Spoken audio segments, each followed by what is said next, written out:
Patay ang duha ka babae nga maghigala human gidunggab sa usa ka lalaki sa Barangay 2A Davao City. Ang sospek gilayng nadakpan sa kapulisan.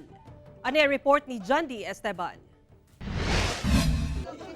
Nakugang ang mga residente sa Purok 1, Barangay 2A, Magallanes, Davao City tungod sa nahitabong krimen sayo sa buntag adlang Huwebes.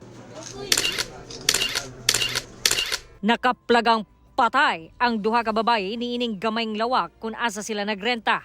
Ang usa sa mga biktima naka-gray og t-shirt ug nakababa na ang zipper sa suot nga short pants. Dihang nakita nga nailhang si Jessel Joy Casantao, 15 anyos.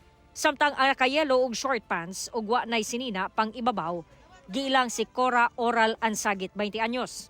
Ang mga biktima maghigala. Sa pikas kwarto sab nagrenta ang sospek. Kinsa paspas nga misibat human sa krimen.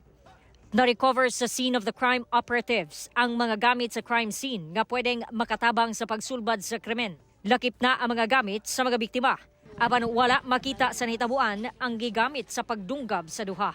Nakadungog matud pa og syagit ang silingan gikan dinhi sa girentahang kwarto. Taud-taud pa minaog ang sospek og giingnan ang silingan nga patay na ang duha ka babae. Nagunit mo kong silig, ninaog siya nga kanang panawag mo og 911 kay patay na. Ning saka man ang iyang anak pagkakuan ato, ning naog pug balik iyang anak ning ingon nga, "Ti patay na." Wa jud ko kita niya nga naa siya dalang kutsilyo, naa siya wala siya nagadugo. Pero kato lang katong ang mga dunggan nga ning ingon lang siya nga ay mo ra to. Kisang to tingog ay atong mga babae. Babae tingog og babae. Atong ginasubay karon ma'am no, ang asa ni ato ang suspect para ato siyang for possible arrest man sa suspect. Pipila lang ka oras human sa krimen nadakpan dayon ng sospek kinsa nakauli pa sa ilahang lugar sa Kapatagan, Digos City, Davao del Sur. Dayon kining gibalhog sa Digos City Police Station.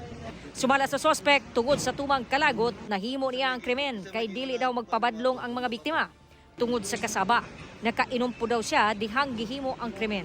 Dugay na mo na ibangin nila o Katapang Pasko, sir. Tingnan ako, sir, nga. Ay, mo seksaba na. Kaya magdaman sila ng lalaki dito, sir. Kamu po, masuk ang badlungo noon. sa man ato ang imong unang gidunggaw? Katong naka bukas. Bukas. Kumuti ko sa limang baba. Imo na putong gidunggaw kung isa. Oo. Pato niya magilagkan. Wala, sir. Kasong double murder ang atubangon sa sospek. Kauban si Jojo Solarte sa kamera. Ako si Jandy Esteban para sa One Mindanao.